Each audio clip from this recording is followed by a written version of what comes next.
रामकृष्ण हरी मित्रांनो, काल आपण म्हटलं होतं की नगर प्रदक्षिणा मार्गावर जी जी मठ येतात त्यांची आम्ही माहिती देऊ. पंढरपुरातील श्रीकृष्ण मंदिरापासून याची सुरुवात होते. समोर आपण बघू शकता की विठ्ठल रुक्माईचे मंदिर आहे.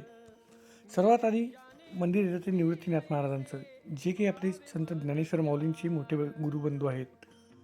थोडंसं समोर गेल्यावर येतो संत एकनाथ महाराज पैठणचे, त्यांचा मठ आणि रथ इथे आपल्याला दिसू शकतो. आकर्षक अशी फुलांची सजावट एकादशीच्या निमित्ताने सर्व रथांना केलेली होती. थोडंसं पुढे गेल्यावर तो संत ज्ञानेश्वर माऊलींचा मठ, जिथे की आळंदीहून आलेली पालखी आणि रथ इथेच थांबवला जातो. ज्ञानेश्वर माऊलींच्या पालखी मठाच्या बाजूलाच आहे संत भगवान गड संस्थानचा मठ. हे एकदम खिटूनच आहेत. थोडंसं पुढे गेल्यावर तर सोपान काका, जे की संत ज्ञानेश्वर माऊलींची बंधू आणि संत मुक्ताबाई यांचा मठ. आपण बघू शकता की संत मुक्ताबाई यांचा पालखी रथ आपण बघू शकता की सुंदर प्रकारे सजवण्यात आलेला होता. इथे मध्ये एक मंदिर आहे, तांबडा मारुती मंदिर म्हणूनही. त्या मंदिराच्या अगदी आजूबाजूलाच हे दोन्ही मठ आहेत, संत सोपान काकांचा आणि संत मुक्ताबाईंचा.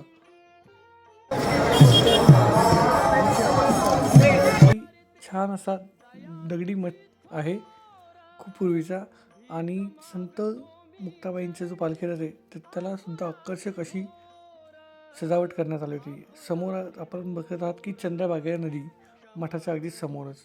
प्रदक्षिणा मार्गात मध्ये दिसतं आपल्याला आपल्या लाडक्या विठुरायाचं मंदिर, आणि इथेच आहे एक पीस्ट. इथे आहे छान असं मारुती मंदिर, 11 रुद्र मारुती मंदिर. जगात कुठेही नसेल म्हणजे मारुती रायासमोर नंदीचा काही प्रश्नच नाही ना, कुठेच नाही, पण इथे आहे. समोर थोडंसं चालत गेलो आपण की इथं संत तुकाराम महाराजांचा मठ, जे की जुनं मंदिर. आपण नवीन मंदिरसुद्धा बघितलं होतं काल. हे जुनं मंदिर. पुढे आल्यानंतर इथं सिद्धिविनायक मंदिर, हे की छान असं बाप्पाचं मंदिर आहे. अशी पूर्ण प्रदक्षिणा झाल्यानंतर येतं आपलं परत श्रीकृष्ण मंदिर. आम्ही तुम्हाला शॉर्टकटमध्ये हे सर्व दाखवत आहोत. आपण जर पंढरपूरला गेला तर आपण निश्चितच त्या सर्व मंदिरांची माहिती घ्या.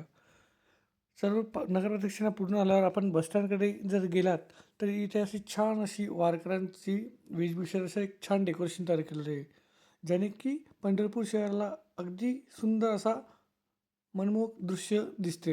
इतकं छान सुंदर देखावा इथे तयार करण्यात आलेला आहे. आपल्याला हा व्हिडिओ जर आवडला असेल तर चॅनलला फॉलो आणि व्हिडिओला लाईक नक्की करा. रामकृष्ण हरी.